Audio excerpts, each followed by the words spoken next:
For those of you here in the audience, a QR code will appear on the screen for your quick response. And I know some of you do not like doing questionnaires. However, funders like questionnaires. Funders give us money. So you get the picture, it kind of works together. All right. And I know for some of you, it won't take long to do a quick response to the questionnaire. So without me going on and on, Dr. Fletcher.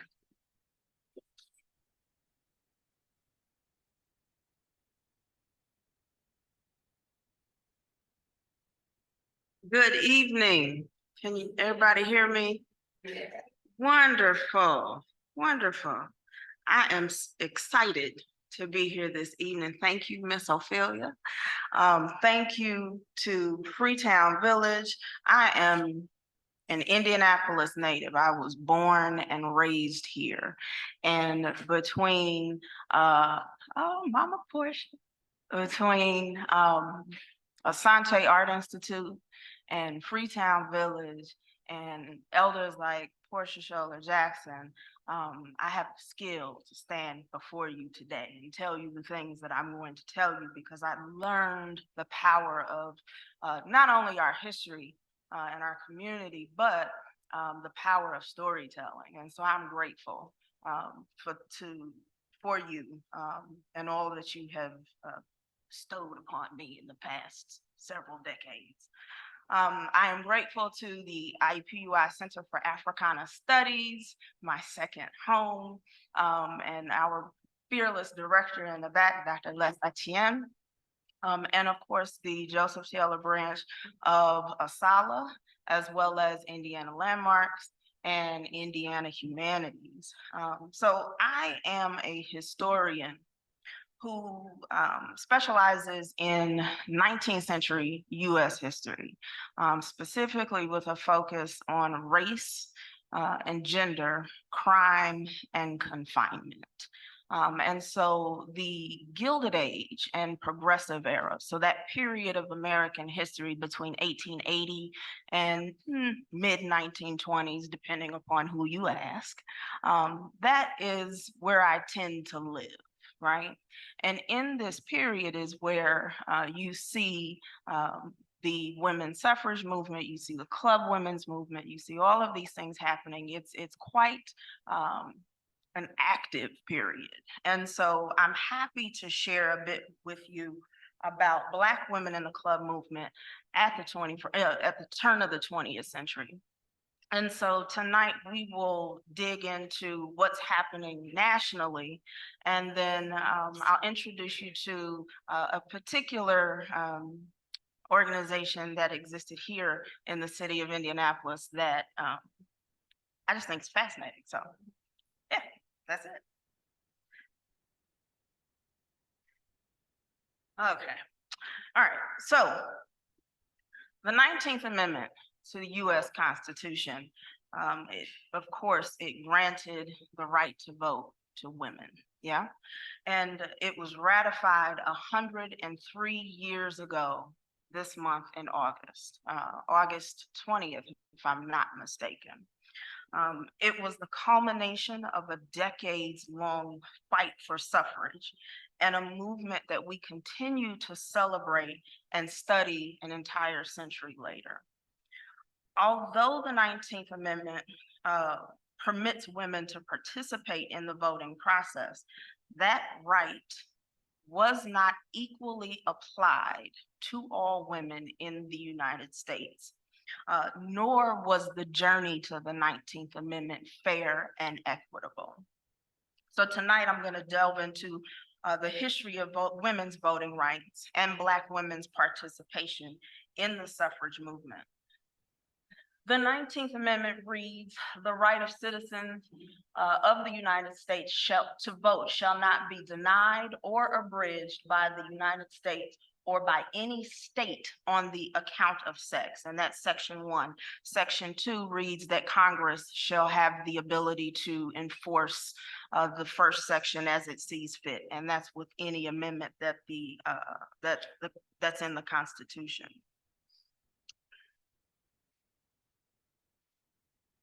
And so the significance of the 19th Amendment is obvious. It grants women the right to vote.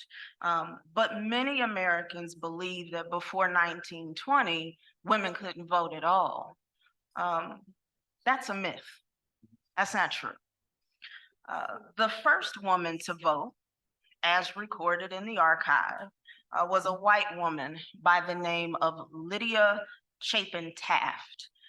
She casted her votes in a Massachusetts town in 1756, and she voted more than once. She was a wealthy landowner, not only known for her voting, but for her political activism as well. Notice I said she was a wealthy landowner because women could also hold property and transfer property in the late 18th and early 19th centuries. Women, including married women, and that's what's key. Single women for sure, but married women specifically, also had the right to own property in this country, or in this space, I should say. Rooted in English common law, coverture laws prevented women from having a legal persona. And so that means women couldn't buy property, couldn't own property, couldn't form or enter into contracts, et cetera, et cetera. And the first coverture laws were introduced in the United States in 1765, just 9 years after Lydia Taft casted her first vote in Massachusetts. So as you see, you have these coverture laws that come into play. There were voting rights that were bestowed upon women, but as America continued to grow, because in the 1760s, America isn't America just yet, right? It's still a British colony or a cluster of British colonies. But as America continues to grow, suffrage rights, as well as other rights, would be revoked completely by state legislatures.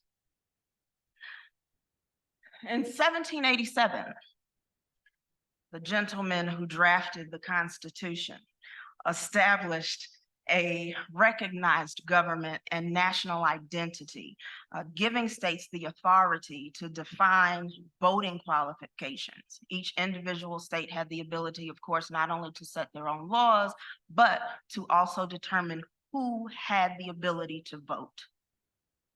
Still, as you can see, inclusion in, quote, "we the people" has been contested ever since our nation's inception, and this is one of the spaces as to where you see that happening. In 1777 and 1778, both New York and Vermont in their state constitutions defined voters as male inhabitants. And in 1807, New Jersey outright revoked women's rights to vote. They had an election that year, and at the end of where women were voting, and at the end of the year, no more. During the early national period, which is that period between 1789 and 1830, mid-1830s, 1837, voters were distinctly referred to as white land-owning men. But state and local governments came into quite a conundrum, because if you're requiring men to own property, white men to own property to be able to participate in the political process, not everybody owns property. And so you begin to see this shift because there's not enough white men who meet the requirement to actually engage in the political process, right? So by 1856, that's when you begin to see, by that time, you have universal white male suffrage in these United States. Happens over time, but nonetheless.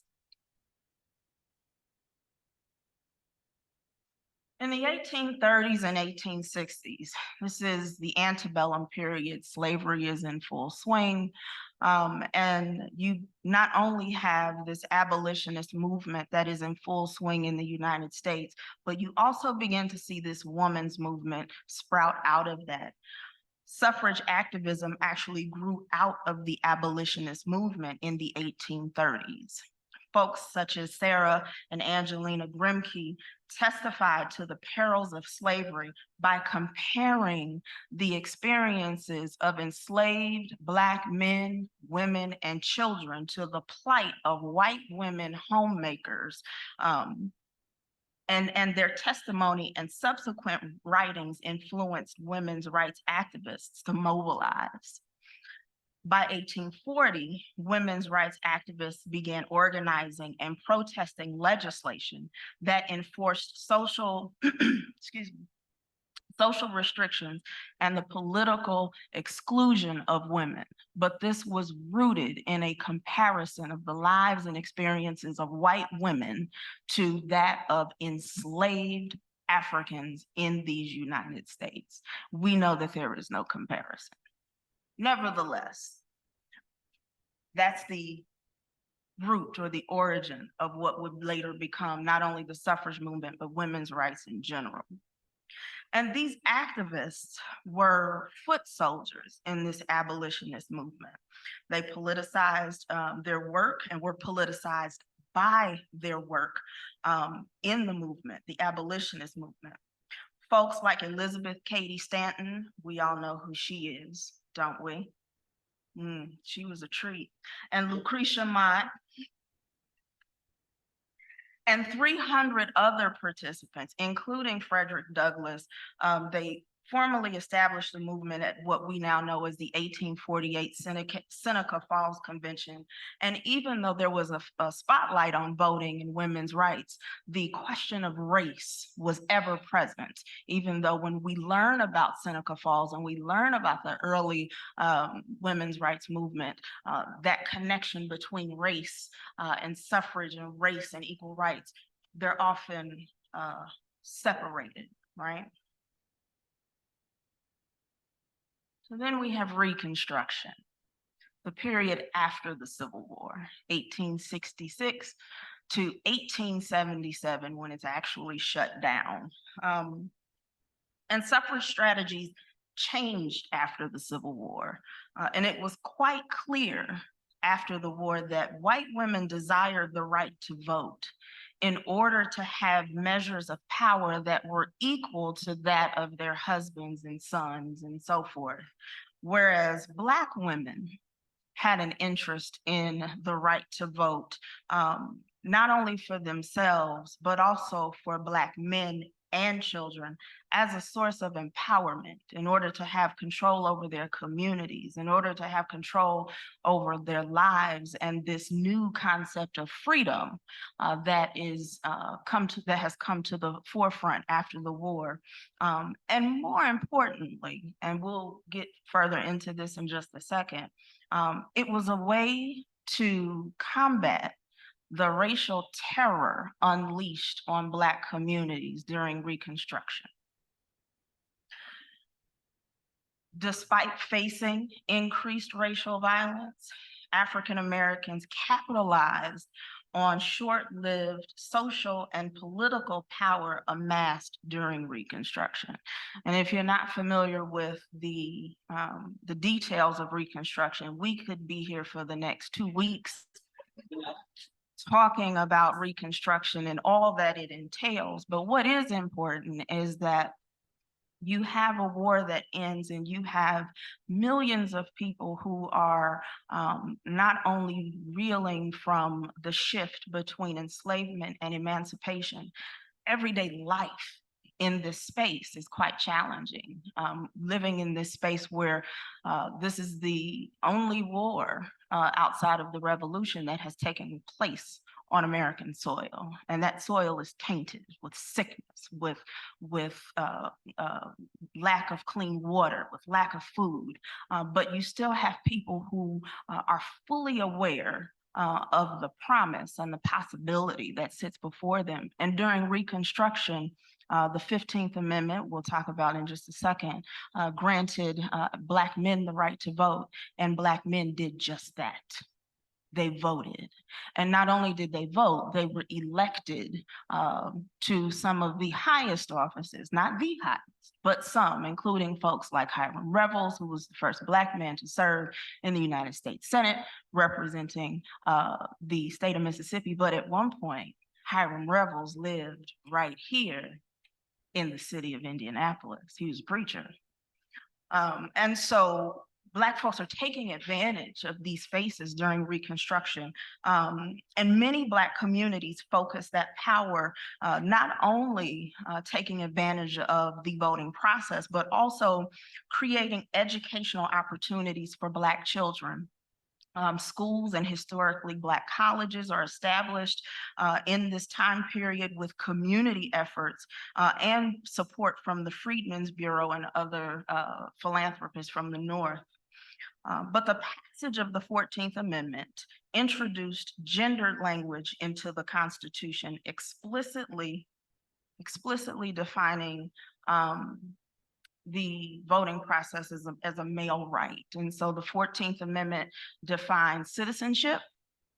It declares due process of law. And then you have the 15th Amendment, which explicitly says, where are you? There you are. The right of citizens of the United States to vote shall not be denied or abridged by the United States or by any state on the account of race, color, or previous condition of servitude. And of course, Section 2, enforced by Congress, right? And the 15th Amendment is really what begins to stoke those flames of race and racial tensions within this women's rights or this suffrage movement, because this amendment grants Black men the right to vote and white women want it, and they're not getting it, right? States still have in place those restrictions of male inhabitants or before the 15th Amendment, white male, but now Black men are not only are they free, but they're able to participate in this, this space of power. And historian Rosalind Terabog Penn,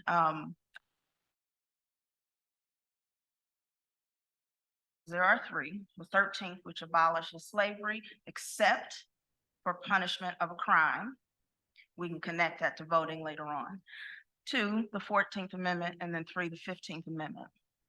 Rosalind Terabog Penn argues that the Reconstruction amendments created two distinct camps within the suffrage movement. First, those conceding the vote to Black men for racial advancement. And second, those demanding white women's franchisement before that of Black men. So what does this schism look like?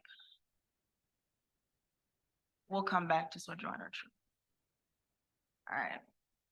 So the schism creates two separate camps in the suffrage movement. And this is still this Reconstruction era. We have not moved into the latter half of the latter half of the 19th century.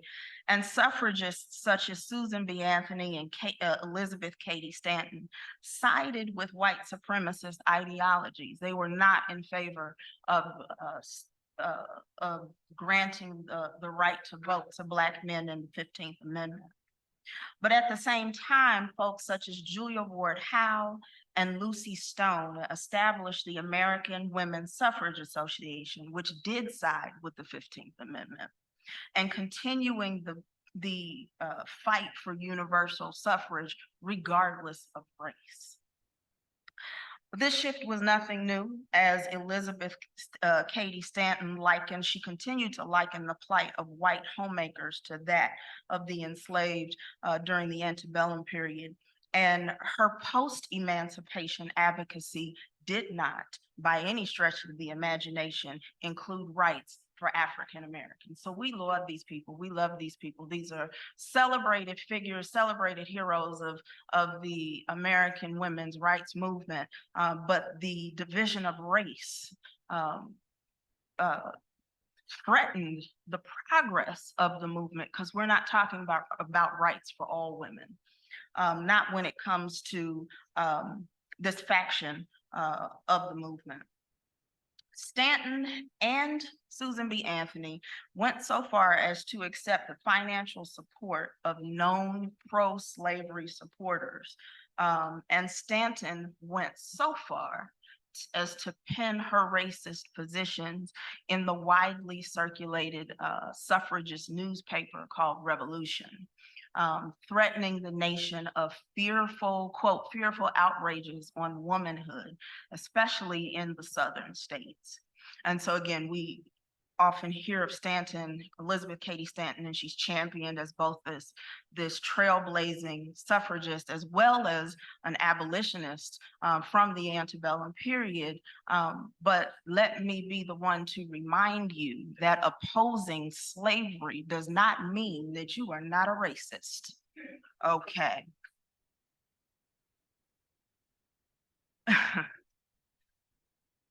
Although voices such as Stanton and Lucretia Mott resound in the archive, Black women suffragists in the antebellum period were just as vigilant, and they were just as vigilant in the postbellum period.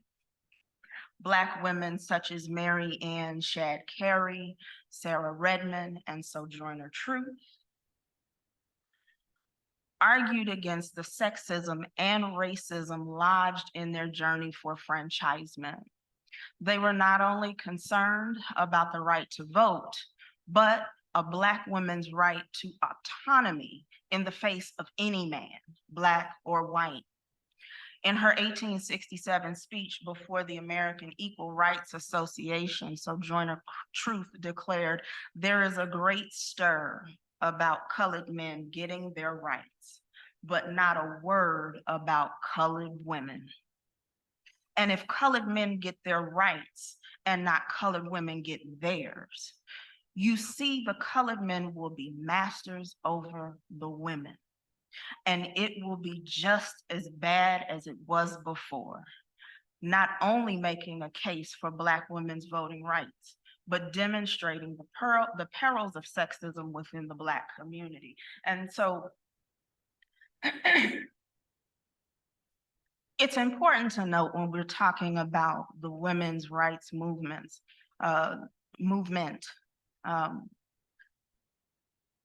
Black women had the same concerns that white women had.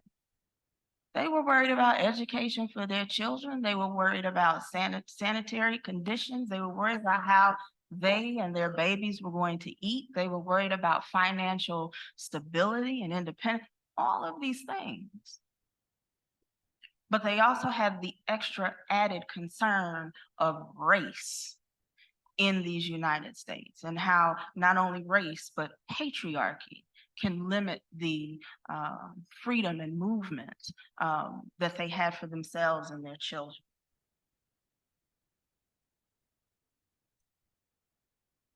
My favorite time period. The Progressive Era is commonly studied as a period of nationwide social activism and political reform. You definitely see the suffrage movement. There's the labor movement in this period. There's tons of political reform as the result of political corruption. This is the Gilded Age. We call it the Gilded Age because it's gaudy, right? This is where you see America consolidate its wealth. So when we talk about the quote unquote 1%, this is where you tend to see a lot of those monopolies, Rockefeller, JP Morgan. These are where these players begin to consolidate, and you begin to see money's always been in politics, but you really see it take a different shape, a different tone in this time period, right? So there's a lot that's happening, and because of this, folks have tons of social welfare concerns, and the Progressive Era begins to be that space.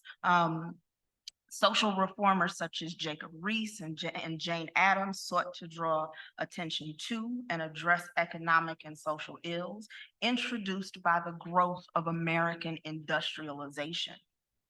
But the progressive era is also called the woman's era, due to this rise in prominence of, of the suffrage movement, but also women's social activism. Middle-class women took on the fight against substandard working conditions for women and children and concerns regarding public health, safety, education, and respectability. White women established social organizations to address these ills, such as the General Federation of Women's Clubs, the Young Women's Christian Association, and the Women's Christian Temperance Union. And the growth and interconnected work of these organizations became known as the club movement. And to some degree on the suffrage front, there was a bit of progress in this period. Again, on the suffrage front.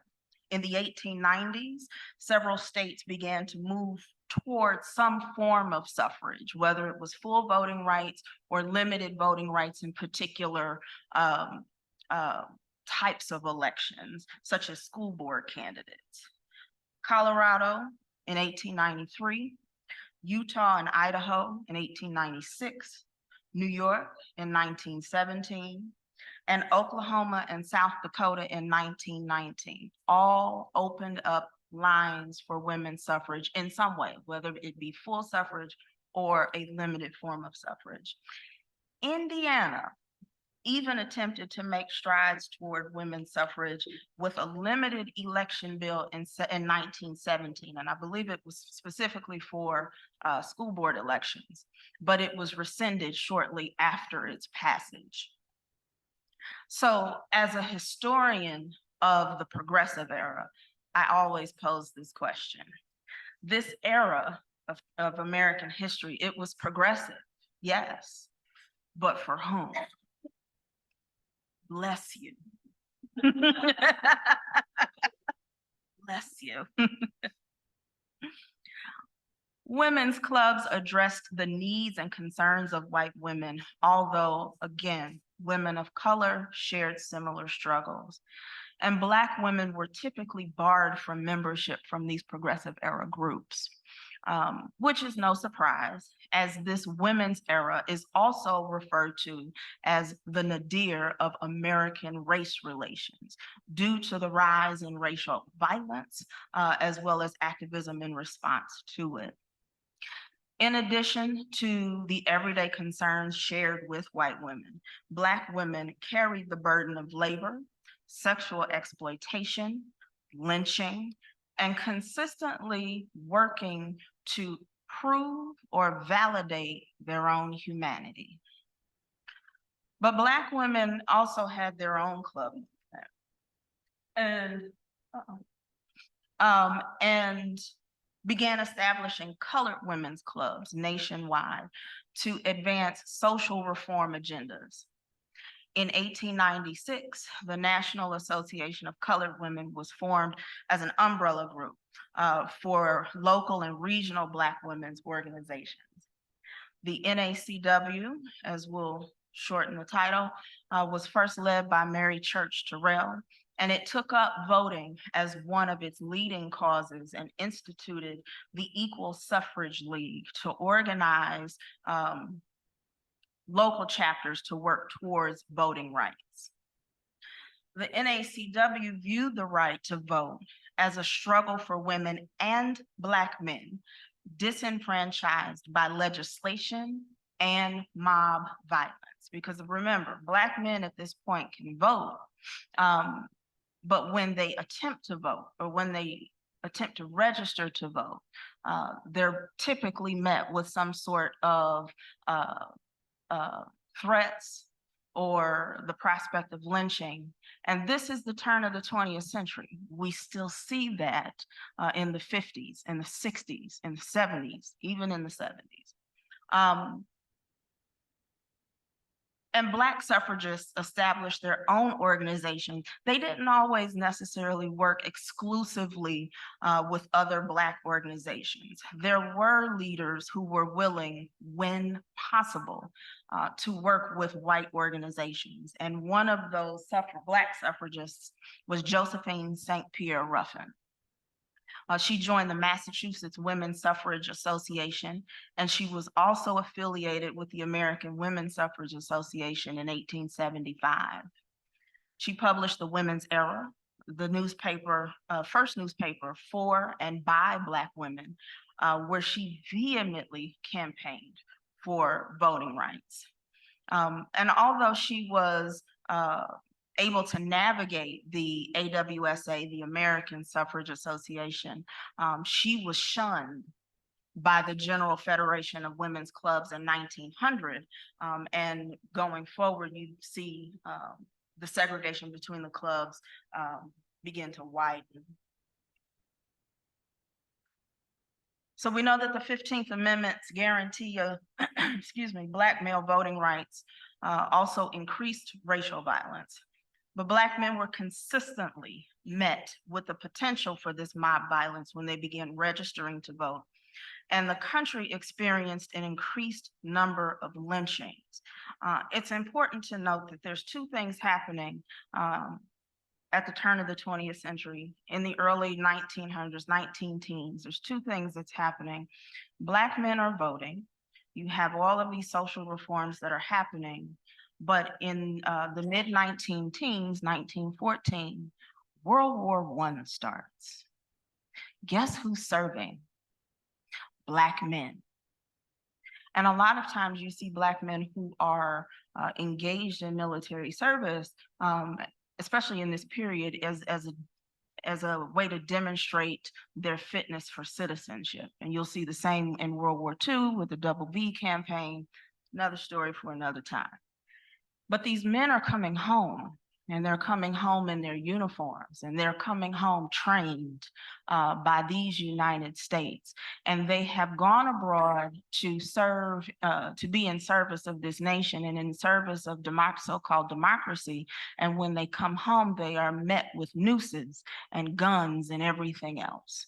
And so towards the end of the 19-teens, you have what's known as the Red Summer of 1919, where scores of race riots and lynchings are taking place. But this is happening across the country throughout the turn of the 20th century. Lynching is defined by the NAACP as the public killing of an individual without due process.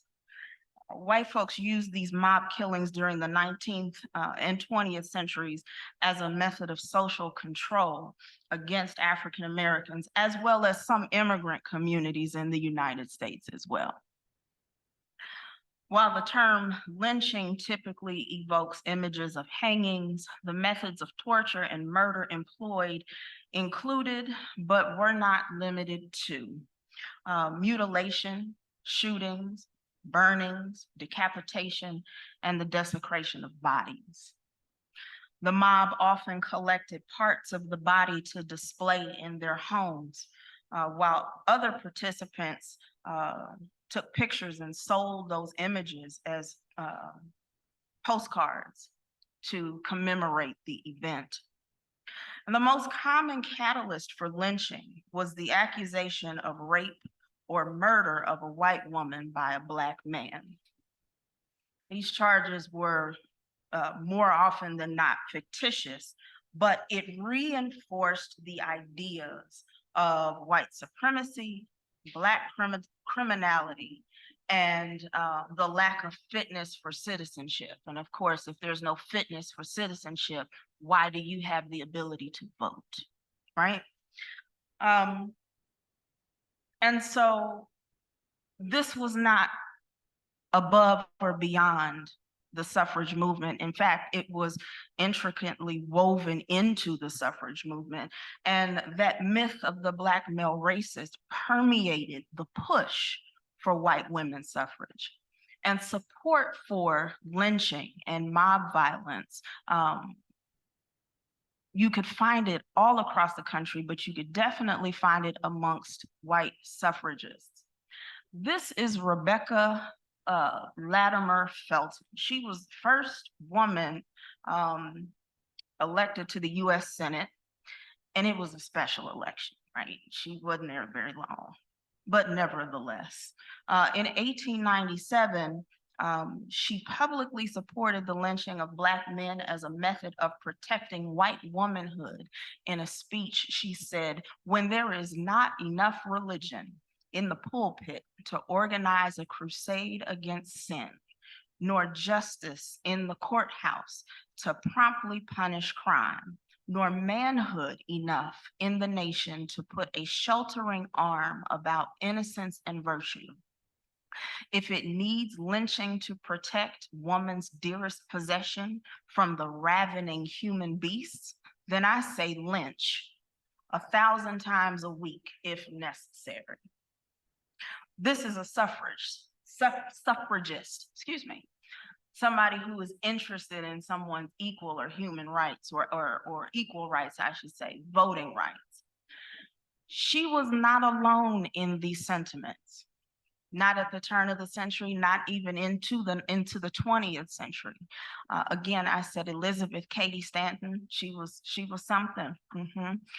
Again, she repeatedly penned in newspaper columns and speeches that repeated this myth of the Black male rapist and the impending doom that should befall us if white women did not have the equality equal to that of white men. But we didn't go out quietly. This is Ida B. Wells, if you don't know who she is. She's one of my favorite people ever. She played no games. Activists such as Ida B. Wells Barnett spoke vehemently against mob violence and continued to encourage Black men to go to the polls, regardless of what faced them. She pursued women's suffrage with white counterparts, but she was often met with hostility. In 1913, she participated in the Women's Suffrage March in Washington, D.C., and she was denied the right to march in the front of the procession with the Illinois delegation solely due to her race. Mary Church Terrell of the NACW was also in attendance and marched with a delegation of Black women. But it was Quaker suffragist Alice Paul who feared that white women marchers wouldn't want to participate if they were required to march alongside Black women. Ida B. Wells defiantly responded, "As far as I can see, we must have a white procession or a Negro procession, or no procession at all." She refused to she refused to be placed in the back, and she moved forward in the parade with the Illinois delegation. And she continued her fight for women's suffrage despite the racism she and other Black women experienced in the movement. As somebody who has recently, in the past 2 years, have had to do quite a bit of Indiana history. By training, I do not do Indiana history. I'm a Southern historian. But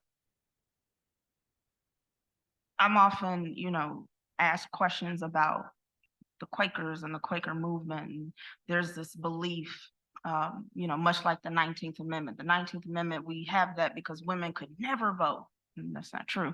But there are assumptions made about Quaker history, and that Quakers were very much abolitionists and they were for equal rights and all of these other things. And Alice Paul's concern at the suffrage march in 1913, again, just because you're an abolitionist doesn't mean you're not a racist. Just because you're a suffragist doesn't mean you're not a racist.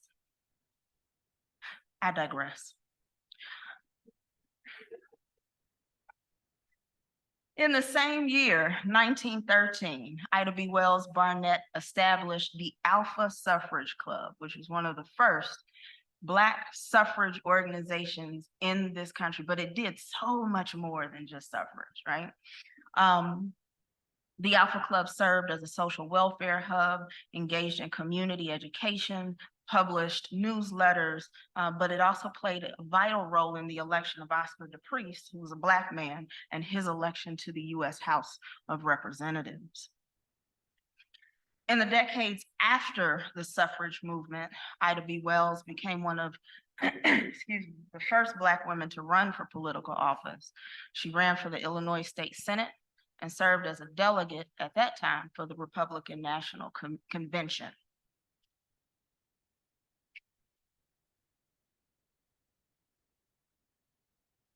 So, Indiana, this is a special place. While Black suffragists like Ida B. Wells, it is, you're gonna see why. This is just fascinating to me. While Black suffragists such as Ida B. Wells, Mary Church Terrell, and Josephine St. Pierre Ruffin led the charge nationally, Black women here in Indiana pushed not only suffrage, but educational access and other reforms on the local level. After the Civil War, the Indiana Black population more than doubled, from 11,428 in 1860 to 24,560 in 1870. Much of this increase came from states in the Upper South, places like Kentucky. I was informed today that approximately 35% of the people who were living of Black people living in Indiana after the Civil War were from the Commonwealth of Kentucky. That's where my research lives, is in Kentucky. So, much of this increase came from the Upper South as people fled to Indiana cities and river towns. Indianapolis and Evansville experienced most likely the most significant rise in population at this time. Most counties on the Ohio River along the state's southern end also saw substantial African-American population increase during that 10-year period between 1860 and 1870. The Black population in Indiana in 1880 was just under 40,000, and by 1900, it was 57,960. We know quite a bit about Indiana's Black settlements, but by the turn of the century, the populations of those settlements begin to shift out of the settlement spaces, and they come to places such as Indianapolis, Gary, Evansville, these larger spaces. And in 1900, Indianapolis's Black population was 15,931. It was the 7th largest Black population of a northern city, behind Philadelphia, New York, St. Louis, Chicago, Kansas City, and Pittsburgh. So there was a tremendous gain of Black folks in Indiana who left the South between 1910 and 1920. And most of Indiana's new residents, they either moved to central Indiana or they moved north to places such as Gary. And in the early 20th century, these new residents were seeking new opportunities. And of course, industrialization and a wartime economy enabled some of those opportunities. But Black life, particularly here in Indianapolis, was filled with educational pursuits, religious activism, and of course, the splendor of Indiana Avenue and the entrepreneurial pursuits of folks such as Madam C.J. Walker and others here in the city of Indianapolis.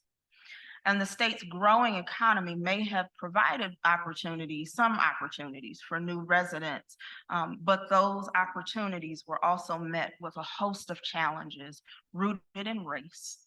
Among them, the adoption of eugenics laws, an increase in racial violence, and the second rise of the Ku Klux Klan.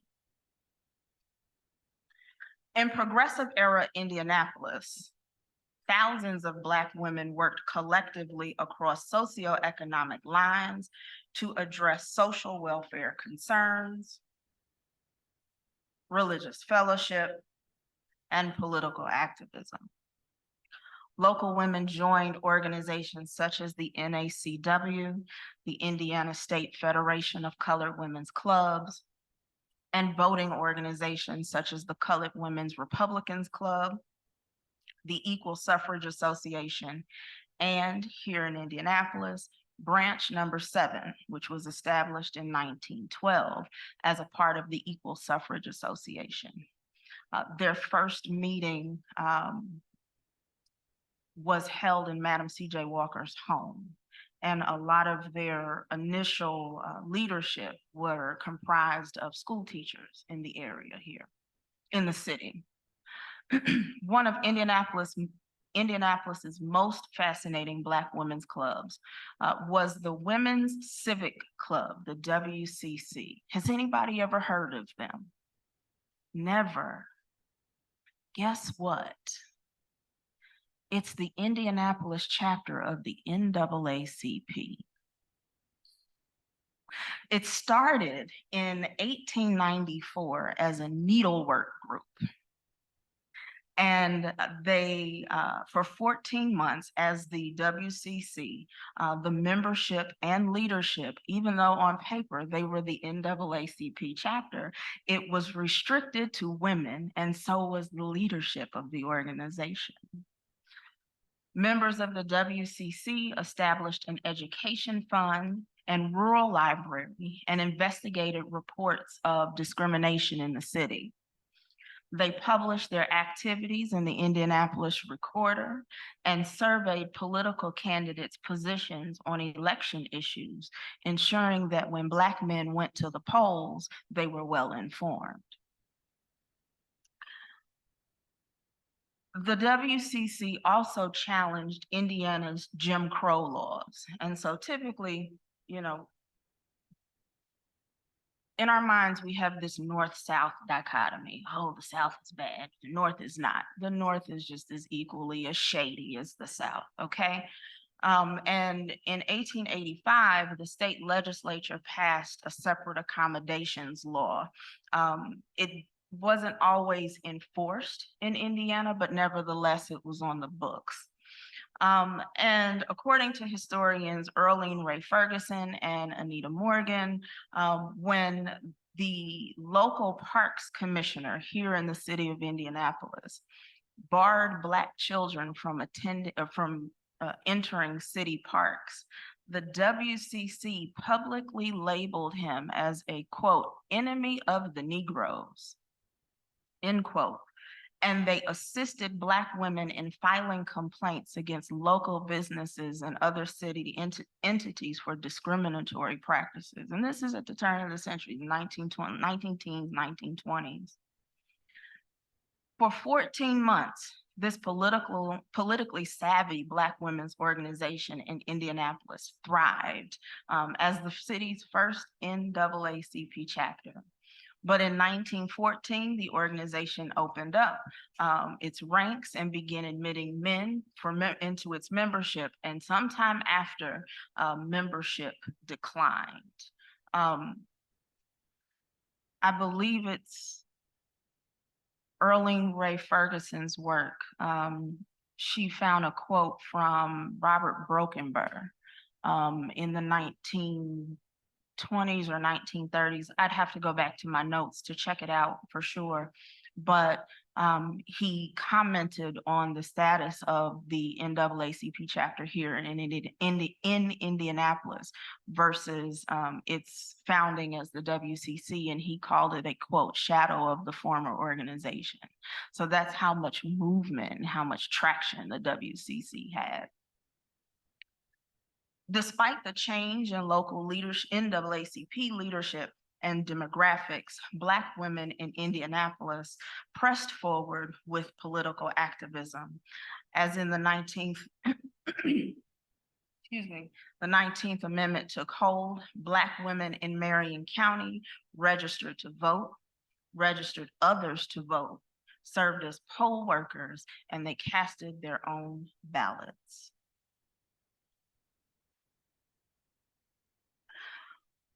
America was and is filled with anti-Black suffrage sentiments.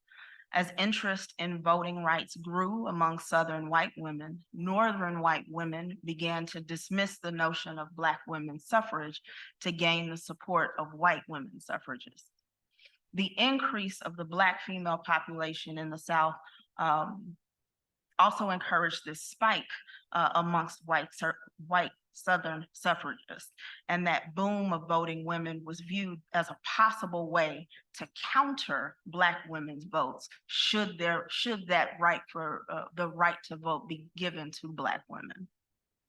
In response, Black women and men took to the Black press, documenting anti-Black suffrage tactics, educating and encouraging community members to keep mobilizing and fighting for voting rights and keeping those voting rights as central to reform agendas, local and nationally. On August 26, 1920, the efforts for women's suffrage achieved their goal, passage of the 19th Amendment. Still, Black women would not reap those benefits of this victory for another 45 years when President Lyndon B. Johnson signed the Voting Rights Act of 1965. States passed legislation to prevent African Americans, men and women, from not just going to the polls, but also registering to vote. State and local governments implemented literacy tests and poll taxes to prevent working class African Americans from exercising their right to vote as guaranteed by the 14th, 15th, and 19th Amendments. When racist legislation failed to serve as a deterrent, mob violence kicked in. Civil rights warriors such as Medgar Evers, Fannie Lou Hamer, freedom riders worked diligently to register and encourage Black folks to vote in the 1950s and 60s, particularly in Southern states. And by the 60s, Black women such as Shirley Chisholm and Barbara Jordan began to take their seats at the table, challenging and critiquing this American dream, but continuing to be a voice for Black women's journeys thus far. In 2018, we witnessed a surge of women candidates on ballots across the country. Just in the midterms alone in 2018, 476 women filed to run for the U.S. House of Representatives, 54 for the U.S. Senate, 62 for state governorships. We were introduced to and inspired by Stacey Abrams' run for Georgia governor, and we were inspired to see her once again in the last election. In 2023, however, the same social issues that plague these Black club women that you've met this evening of the late 19th and early 20th centuries still loom before us.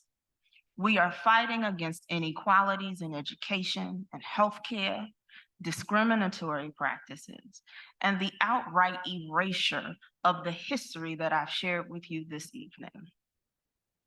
The upcoming 2024 election is not only one to watch, but it is one to participate in.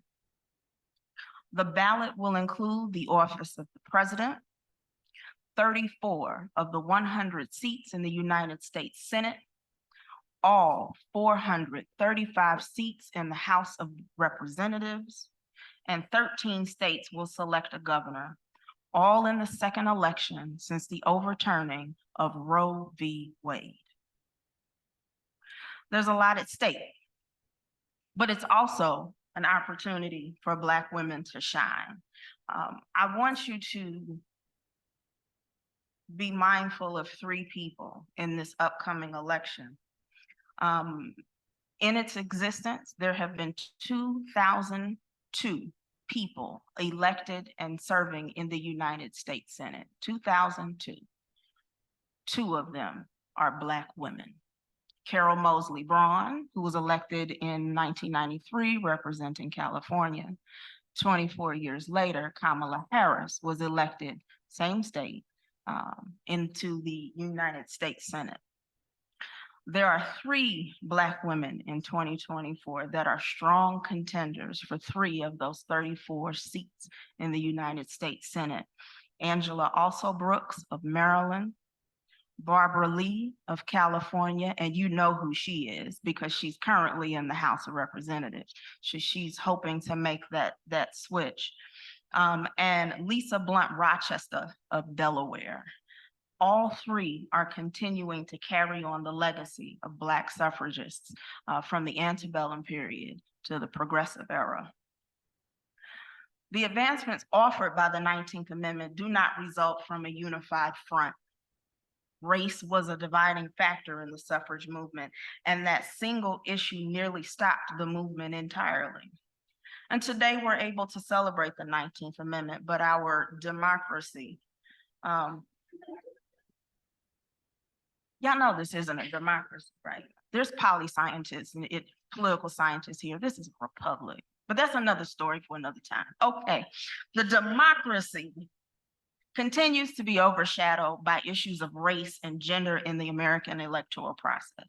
Communities of color consistently face disenfranchisement through gerrymandering, voter registration purges, voter ID laws, and of course, those who are completely disenfranchised as a source of punishment via mass incarceration.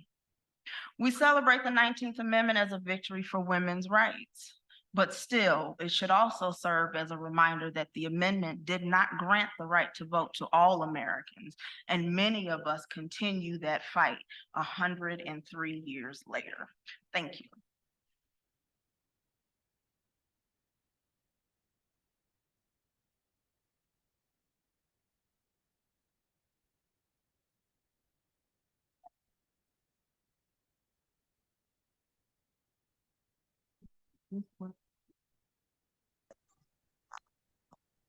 It looks like.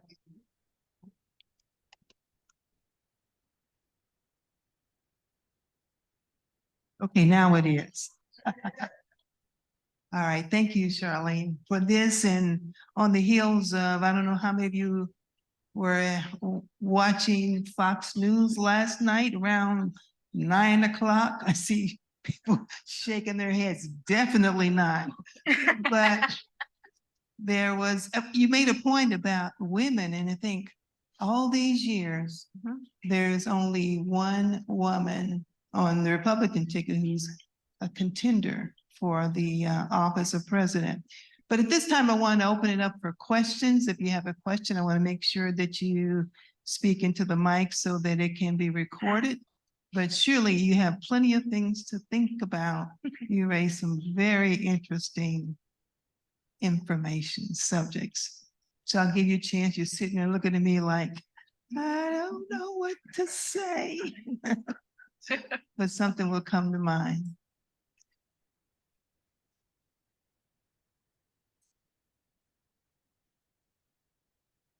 I am curious, and this is something that I'm visualizing back in the late 70s through probably the mid 90s.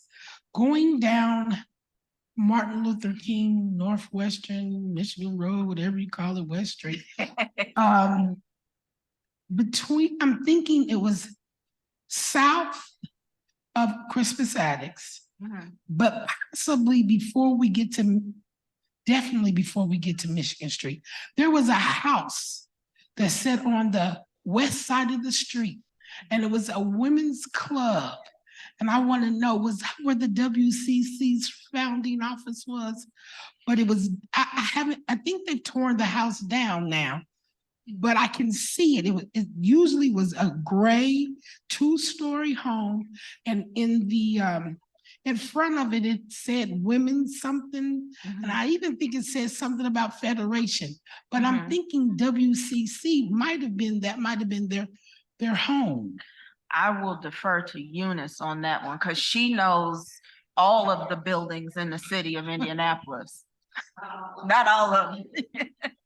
So that building is located at 20th and Capitol, which was African-American neighborhood. It's the only house left standing just north of Methodist Hospital. It's the Federation of Associated Clubhouse, and We just recently funded some restoration work for that house through the Black Heritage Preservation Program. So it's there.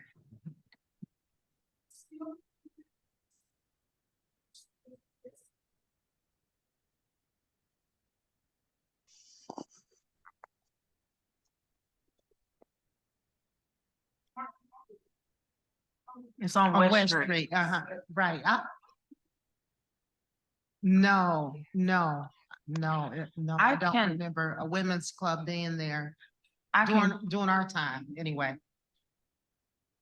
I can go back in terms of just where the WCC met and where their headquarters is. Like I said, Earlene Ray, oh Lord, her name just walked out of my mind. She did a lot of work on the WCC. I know the area, I don't know the building. But I can find out where they actually met and I can tell you.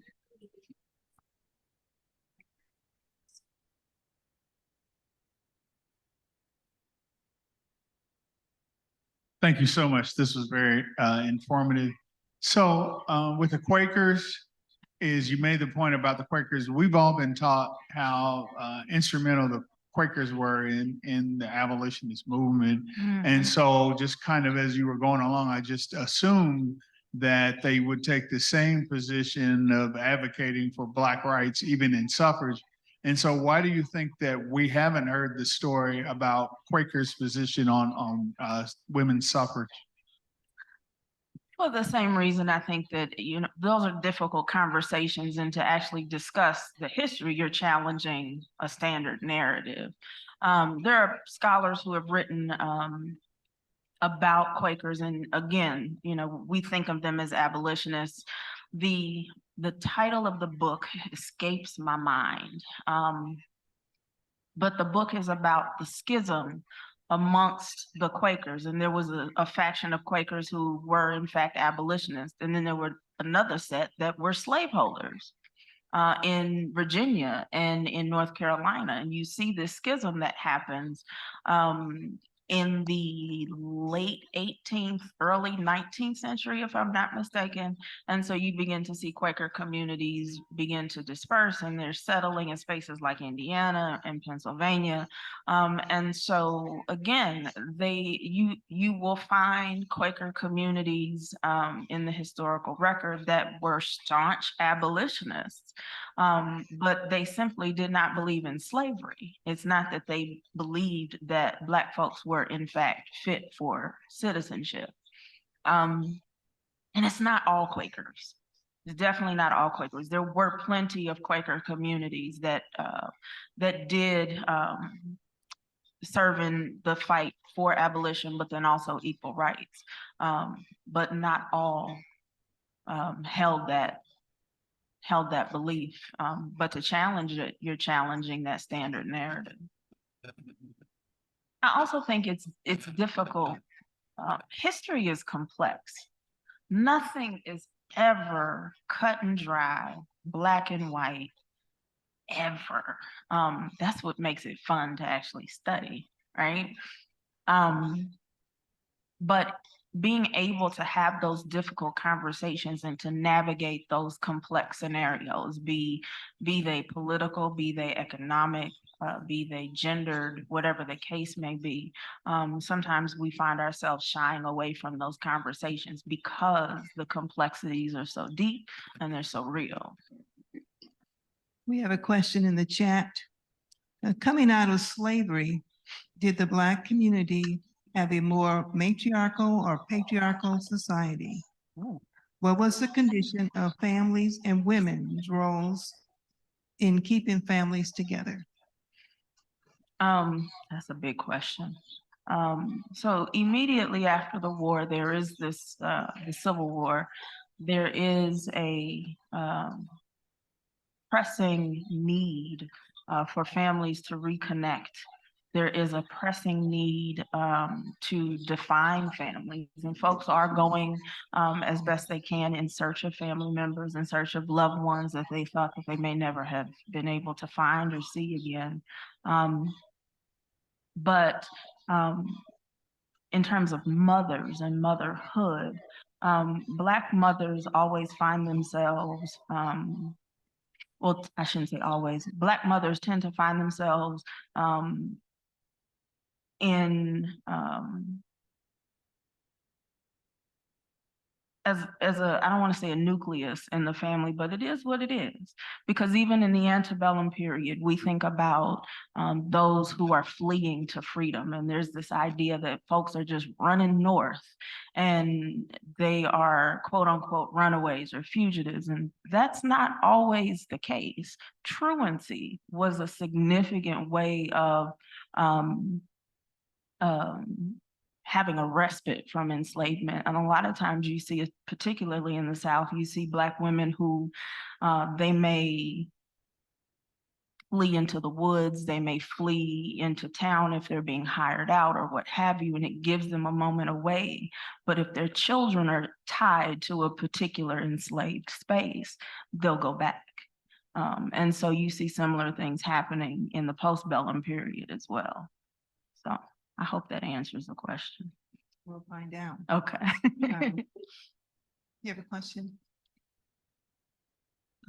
Thank you for your wonderful presentation. I have a question about your perspective on contemporary in terms of with the National Association of Colored Women, with Ida B. Wells, like when they were thrown under the bus, you know, and how you see the women's movement today between Black and white women. I mean, what happened? Because I know that with, you know, the National Council of Negro Women, you know, that particular, I see there's still a National Association of Colored Women's Club, but, you know, how they're functioning today, how are we connected with the contemporary women's movement? Because again, the trust factor that occurred, and because I've studied, you know, African-American women's history, and I'm just saying, I'm always interested to see, has that gap closing? Is it still there? You know, what happened? I'm gonna be very careful with how I answer this as a member of some of these organizations, so bear with me. I think that in many ways the efforts are they're present. I don't know for any organization that I am active in, and that includes sororities, because the sororities were founded in this club movement era. And I don't, you know, I don't necessarily see sororities or even the NACW, not to my knowledge, and it could be a local question, it could be a regional question, but you know, participation with the women, the legal women voters, things of that sort. I see those organizations still functioning within our spaces. I don't think those efforts are always as pronounced as you would have seen Ida B. Wells or Mary Church Terrell at the time, but we also are not experiencing the level of threats that Ida B. Wells was presented with. We often in the 21st century take voting for granted. The lines were long at the polls. They would have never said anything like that. And so I'm not sure if that answers your question, but in terms of white organizations and Black organizations, I think we still do a lot of that community work, that internal community work. And it's not that we can't partner. I think that this is a different space where it's possible. The question just is, where is it happening and what does it look like? And I think it's going to be different based on geography and the politics of those particular spaces.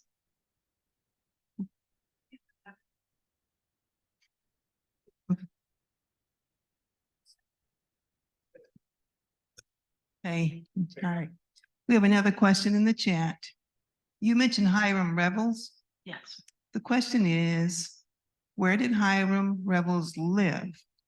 And is there a monument or sign to commemorate his Indiana connection? I'm gonna defer to Eunice on that one too. She knows where the markers are. So no, there's no marker for Higham Rebels, but we are working on some things. He was the major recruiter in Indiana for the 28th United States Colored Troop Regiment. He was involved with Union Literary Institute, and he just has this wonderful history. His brother too was also significant here in Indiana, but no marker at this point. Another question in the chat. Does anyone know of any organizations, neighborhood associations, individuals conducting voter registration campaigns on the streets of Indy?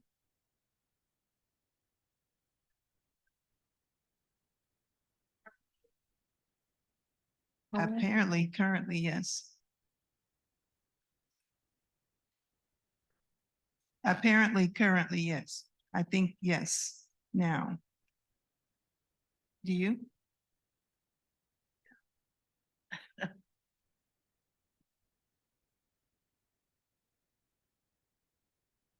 Sure, just for one.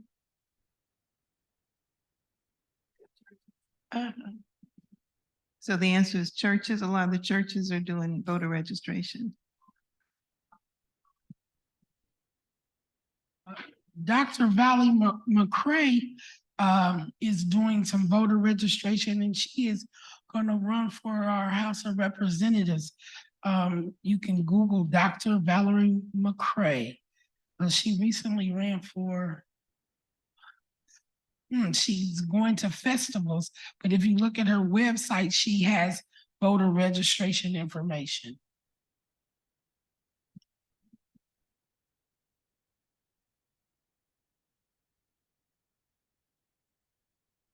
Another organization is Faith in Action. That's doing voter registration too. But I had a question. Phenomenal presentation. Thank you. Phenomenal presentation. So one of the quotes you said in response to this brother's question over here was, "It's difficult to discuss a history that challenges a standard narrative." Yes. Phenomenal. Wholeheartedly agree. I think it's also difficult to discuss a future that challenges a Yes. standard narrative too. Fact. And someone asked the question around like contemporary and like how Black people, young Black people are mobilizing now and how that might compare to young Black people mobilizing from a different era. And I just want to get your thoughts, not just on as it relates to voting, but just how young Black people are Just in mobilizing now. general. Yeah, because you're an amazing intellectual, you know, Thank you. and we're not having these kind of conversations in other spaces. But there's a disconnect too. And I want to get your thoughts as someone who understands how Black women have always led our community's future, embrace more regressive and more progressive times. But the things that Black women are doing now, I think are still progressive. Absolutely. So, you know, so just want to get your thoughts. I completely agree with you. Black women, I mean, anytime we have an election, there's always a conversation of, will Black women save the country again? You know, from whatever foolishness we're fighting this 4 years. But young people, I think every generation has gotten fed up. I mean, that's why you see, you know, what you see at the turn of the century. It's why you see the types of resistance that you saw of our ancestors who were enslaved. That's why you see civil rights, you see Black power in the 60s, the 70s. And I think that one of the benefits, and I was gonna say, if you say I said it, I'm gonna deny it, but this is public and it's being recorded. I always have issues with technology because I'm a child of the 80s. And so immediate information and immediate gratification is something my generation just, we went outside and played and drank from the hose. Whereas it is what it is. There was a lady on TikTok who said that 80s babies are feral. Yes, we are. But this generation has a wealth of knowledge at their fingertips, and they're not waiting for anybody to explain anything to them. They have not only that wealth of knowledge at their fingertips, but they also have the will to make things happen when the time comes. The only thing I think that concerns me about this younger generation is the disconnect. Where the disconnect comes from is the disconnect between that generation and our elders.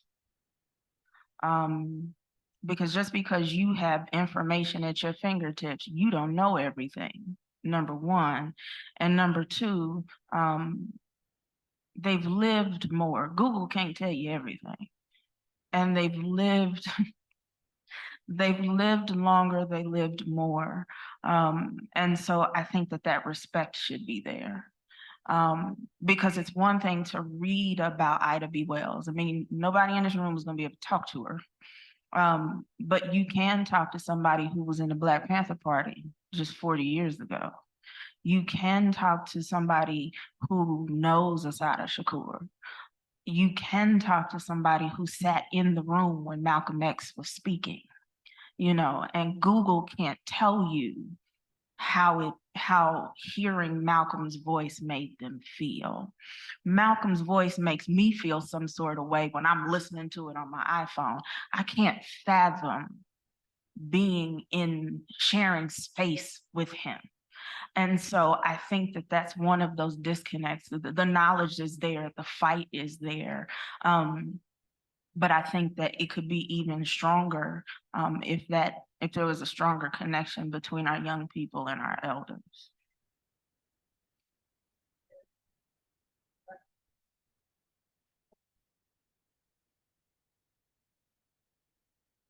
My question is from your area of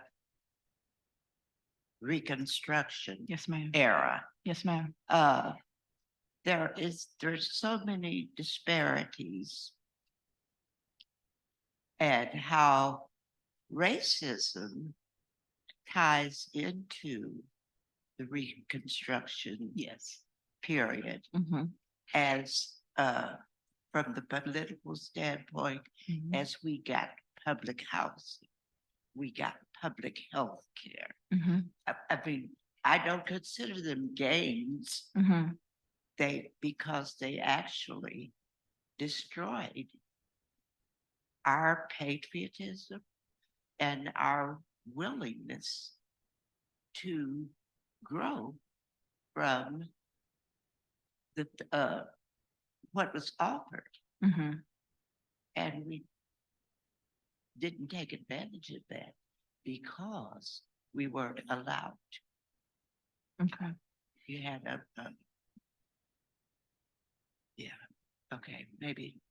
So you mean in terms of Reconstruction, that period right after the war, we have rights to vote, we're building schools and what have you, but then are you saying there's a decline? I'm trying to understand. There's a decline in the acceptance of Black people. Okay. To move forward. Okay. Not necessarily in education or schools, as you mentioned. We only had a few schools that we could attend. One high school that we could attend. I'm with you. So yes, there were gains in Reconstruction in terms of the right to vote, but you're absolutely right. The system has been put in place to where we weren't designed to do anything better than what we were. The whole idea,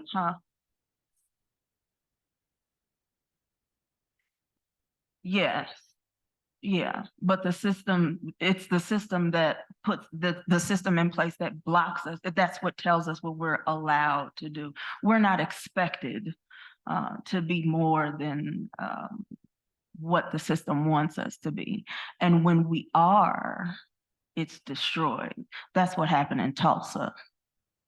That's what happened in Rosewood. That's what happened in all of former Black towns that are under man-made lakes. There's plenty in Florida, there's plenty in Louisiana. Hell, Central Park was a Black community. And you see what it is now. So at one point, it was known as Seneca Village. And in Seneca Village, there were Africans, there were Germans. It was a multi-ethnic space. And we were pushed right out of it. So yes, I understand what you're saying. You're absolutely right. You're absolutely right. What I love about Black people is that we're still here. And we're not going anywhere.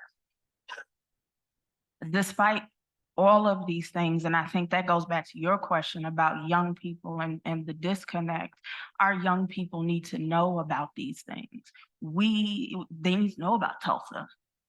They need to know about the women in the WCC right here in Indianapolis who were going around at the turn of the century telling white men, you are an enemy of the Negro. They need to know about these things and not that standard narrative, which goes back to your question. Dr. King, he had a dream, everything was fine. It's not fine. It's not fine. Not when the governor of Florida is actively saying we don't need Black history. And when we do teach it, well, slaves learn beneficial skills. Absolutely not. Absolutely not. So it's an ever-present fight, and understanding how that fight has taken on various terms and methods, but also understanding how the oppression and the oppressor, how does the oppressor switch up? I say all the time, you know, people talk about Jim Crow and, you know, Jim Crow is gone. No, Jim Crow just changed outfits. Jim Crow is right here in our faces. So I think that's another piece of that disconnect and understanding, you know, if we're gonna challenge the narrative, we have to be honest and then understand it's not what we've been told that it is. Thank you, Shay. Thank you.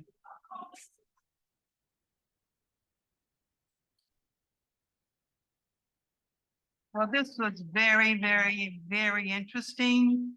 And some of you attended the play that Freetown Village did last spring about women's suffrage. And we dealt with a lot of these things. And one thing about Ida B. Wells, when the Illinois delegation passed by her, she was an attendee in the crowd. And she just waited until the right time and slid right on in with the Illinois delegation. You will not put my behind everybody else. I'm going to be right there because I deserve to be there with everybody else.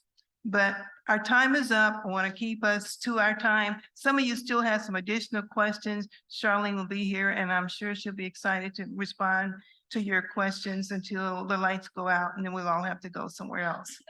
But I also want to thank our co-sponsor, Indiana Landmarks Black Heritage Preservation Program.